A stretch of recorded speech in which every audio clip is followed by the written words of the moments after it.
Shalom, shalom, bien-aimés. Donc, nous sommes contents d'être de nouveau ensemble avec vous et nous continuons avec la 10e épisode de notre émission de Comprendre la Bible en 30 jours.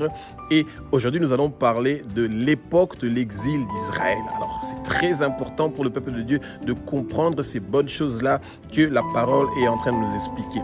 Alors, que le Saint-Esprit prenne le contrôle de ma bouche pour que ce que je suis en train de dire, que ce soit des paroles qui ne viennent pas de moi, mais que ce soit des paroles qui sont inspirées par le Saint-Esprit. Que le Saint-Esprit prenne le contrôle de ma bouche et que c'est lui qui soit en train de vous parler, que ce ne soit pas moi qui est en train de vous parler.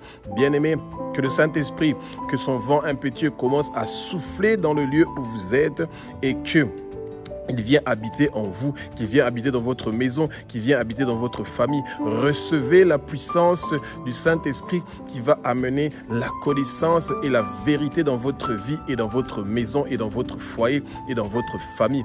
Bien-aimés, que le Saint-Esprit vous protège contre tout obstacle, toute barrière, toute limitation qui veut vous empêcher de recevoir la vérité et de le connaître. Bien-aimés, nous devons toujours nous préparer à recevoir la parole chaque jour de notre vie pour pouvoir grandir spirituellement. Nous ne voulons pas rester des bébés qui sont en train de boire du lait, mais nous voulons avoir la nourriture solide. Et le chemin d'avoir la nourriture solide, c'est celui d'étudier la parole et de devenir puissant dans la prière. Une prière qui est inspirée avec des paroles qui viennent de la Bible, ce sont les prières que le monde des ténèbres a peur et ce sont les prières que les chrétiens ont besoin. Le péché est toujours quelque chose qui affaiblit beaucoup de chrétiens, les êtres humains en général. Nous avons la facilité de faire les péchés et le Satan a compris que nous sommes faciles à manipuler et qu'il peut nous proposer la facilité, il veut nous proposer que nous puissions avoir la liberté de faire comme nous voulons. Bien aimé, c'est cette liberté-là que le Satan offre, de ne pas obéir au Seigneur, de ne pas faire les choses selon la volonté du Seigneur, mais selon notre propre volonté. Quand nous commettons les péchés, Jésus est mort sur la croix de Golgotha pour que il a payé le prix pour nos péchés. Et quand nous demandons pardon, quand nous nous repentons pour nos péchés, le Seigneur est prêt à nous pardonner pour nos péchés. Mais, il y a toujours un mais, il y a des conséquences sur des péchés que nous faisons. C'est pas parce que vous avez emprunté de l'argent à quelqu'un et que vous ne réussissez pas à le rembourser et ensuite que vous priez, vous disiez Seigneur, pardonne-moi parce que j'ai emprunté l'argent et que je ne réussis pas à rembourser cet argent-là et que le problème est terminé du tout. Le Seigneur vous pardonne pour ce péché-là, mais dès que le Seigneur vous donne l'opportunité et la possibilité d'avoir cet argent-là, vous devez rembourser à cette personne-là l'argent que vous avez emprunté chez lui. C'est la même chose avec la vie de nous, les êtres humains. Quand nous commettons des péchés, nous demandons pardon. Le Seigneur nous pardonne, mais il y a des conséquences. Et c'est pour ça que quand nous savons qu'il peut y avoir des conséquences, nous devons commencer à demander au Seigneur de nous éviter ces conséquences-là terribles que le monde de ténèbres veut profiter pour que nous puissions être sous des difficultés à cause des péchés que nous avons commis. Israël qui était divisé donc en deux royaumes. Vous avez donc le royaume du nord où vous avez les 10 tribus d'Israël et vous avez le royaume du sud où vous avez le Benjamin et Juda qui étaient donc ensemble et c'est à Juda où il y avait Jérusalem. Et le Seigneur a envoyé des prophéties pour les deux royaumes qui étaient donc divisés. Le royaume du nord avait eu l'avertissement qu'il y a une nation qui viendra et qui va gagner sur eux et qui va les diviser, qui va les disperser. Ce sont les Assyriens. Les Assyriens qui sont venus et effectivement qui ont combattu Israël, les 10 tribus, et qui les ont vaincus, ils ont été dispersés. Et Jérémie était le prophète qui a été envoyé pour parler à Juda et à Jérusalem pour leur dire que, attention, vous allez être déportés, vous allez être exilés et où vous allez partir en exil, vous allez être en exil pendant 70 ans.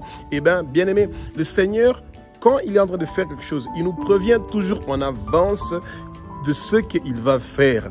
Et quand il le dit, nous pouvons toujours lui demander que sa volonté soit faite, mais si c'est quelque chose qui est mauvais, eh bien, nous devons essayer de contrecarrer cette chose-là et lui demander qu'il nous fasse une grâce. Vous savez, Ésaïe était parti pour voir Ézéchias et il a dit à Ézéchias que tu vas mourir. Et Ézéchias a commencé à pleurer. Et au même moment, le même prophète est revenu pour lui dire que le Seigneur te donne 15 ans et la conséquence, nous tous nous le savons. Ézéchias a eu un fils qui s'appelle Manassé. Manassé est le roi qui a commis les plus horribles choses du monde, bien-aimés. Des fois, quand les gens sont en train de prier et qu'ils n'ont pas des enfants, des fois quand ils sont en train de prier et qu'ils n'ont pas quelque chose qu'ils sont en train de demander au Seigneur, le Seigneur sait le pourquoi. Peut-être que c'est quelqu'un qui vient dans votre vie pour emmener des soucis et des problèmes qui sont horribles et que le Seigneur veut vous éviter cela. C'est pour ça que nous devons toujours demander quelle est la volonté du Père, que sa volonté soit faite dans le ciel, sur la terre et dans nos vies. Alors que Israël est en exil à Babylone, eh bien, cette époque-là sera vraiment très marquée par deux prophètes, le prophète Ézéchiel et le prophète Daniel, qui sont deux prophètes qui vont vraiment marquer la période de l'exil à Babylone. Et avant, il ne faut pas oublier bien sûr que Jérémie avait déjà commencé à Jérusalem, à parler au peuple d'Israël qu'ils seront donc exilés. Et ensuite, il y a Ézéchiel et Daniel, donc ces deux prophètes-là, qui ont commencé donc à parler au peuple de Dieu. Ézéchiel a eu la responsabilité de encourager le peuple juif d'être fidèle envers le Seigneur, d'arrêter de pécher, de s'éloigner du péché. Et dans l'exil d'Israël, eh ben, Daniel est celui qui a montré que nous devons non seulement être encouragés et être fortifiés, mais que nous devons nous tourner de nos péchés, nous repentir, même si ce n'est pas nous qui avons commis le péché, et ben, quand même si c'est les autres qui ont commis le péché, Jésus-Christ est mort sur la croix pour que nous puissions aussi nous repentir pour les autres. Vous pouvez demander le pardon des péchés des autres. Et c'est ce que Daniel était en train de faire. Et le livre d'Ézéchiel est un livre qui parle plus des prophéties et qui est en train d'encourager, de donner la force à ceux qui étaient exilés de pouvoir tourner leur cœur vers le Seigneur. Et le livre de Daniel est une autobiographie qui est en train de nous parler de comment le Seigneur veut nous utiliser d'une façon puissante, même quand nous sommes dans les difficultés. Et c'est comme ça qu'Israël était en train de vivre des années difficiles pendant les 70 ans qu'ils étaient à Babylone. Ils étaient ignorés, ils étaient maltraités, ils pensaient que le Seigneur les avait abandonnés. Pourtant, le Seigneur ne les avait pas abandonnés. Beaucoup de gens qui étaient exilés, eh ben, ce sont leurs enfants qui sont retournés à Jérusalem, mais les parents qui étaient en train d'adorer d'autres dieux, qui étaient en train de servir d'autres dieux, qui étaient en train de brûler de l'encens pour d'autres dieux, eh bien, leurs enfants ont payé pour cela, bien-aimés. Et c'est pour ça que nous, les parents, nous devons faire très attention, parce qu'il y a des péchés que les parents sont en train de commettre, que les enfants peuvent hériter de punitions jusqu'à la 3e génération. Et c'est des choses que nous ne voulons pas. L'époque de l'exil d'Israël est une époque que nous, les chrétiens, nous devons très bien étudier cette époque-là. Et bien, dans le livre de Daniel, vous allez remarquer que parce que les chrétiens sont sérieux et qu'ils font de leur mieux pour vivre, nous ne disons pas qu'ils ne commettent pas des péchés, mais ils font de leur mieux pour vivre selon la volonté du Seigneur et dans l'obéissance.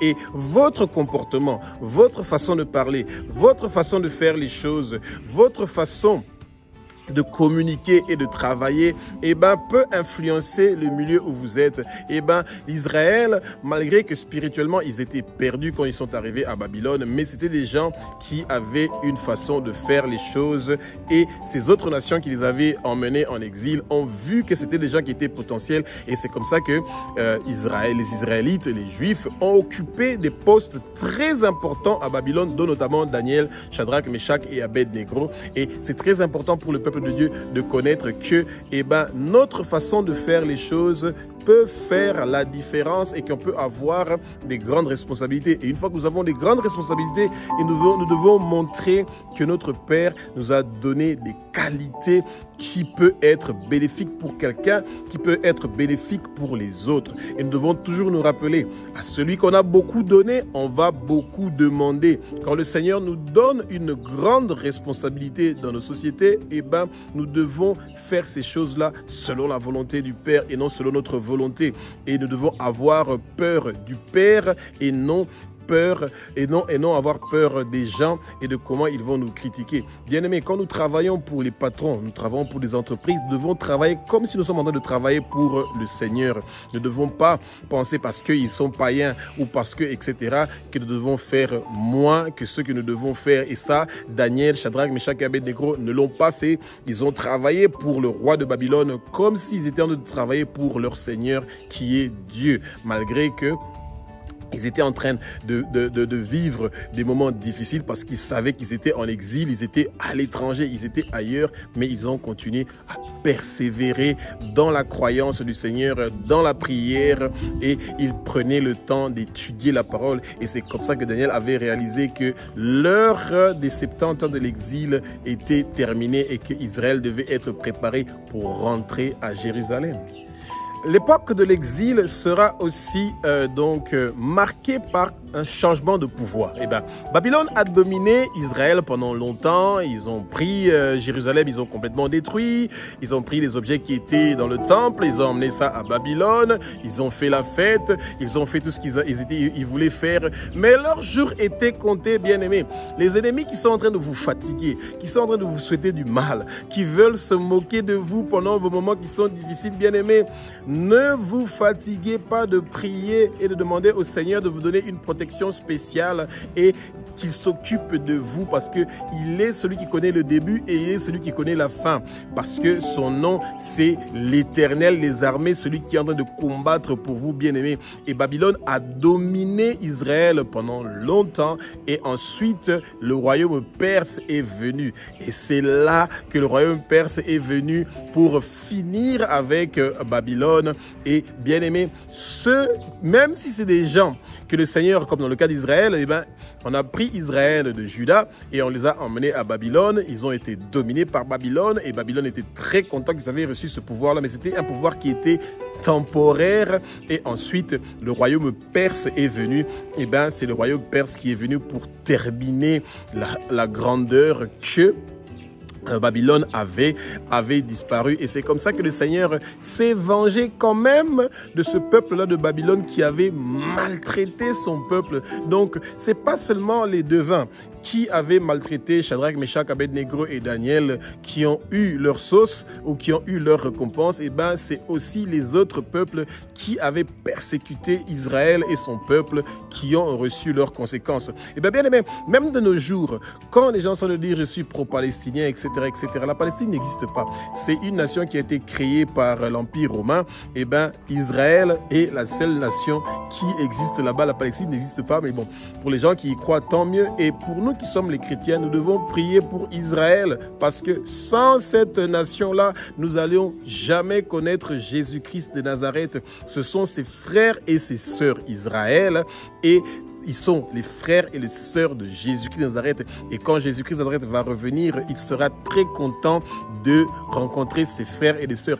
Qui n'est pas content quand il rencontre ses frères et ses sœurs? Même si ces gens ne croient pas que Jésus est le Messie, eh ben, nous continuons à intercéder pour Israël pour que le salut, le réveil et que la bonne nouvelle de Jésus-Christ de Nazareth soit répandue et propagée partout en Israël et partout dans le monde entier. Et que le nom de Abba soit connu parce qu'il est le roi des rois, il est le Seigneur des seigneurs. Espérons que vous avez appris quelque chose pour cette époque de l'exil d'Israël et continuons à étudier la parole, bien-aimée. Connaître l'histoire qui est dans la Bible est très important pour que nous puissions grandir spirituellement.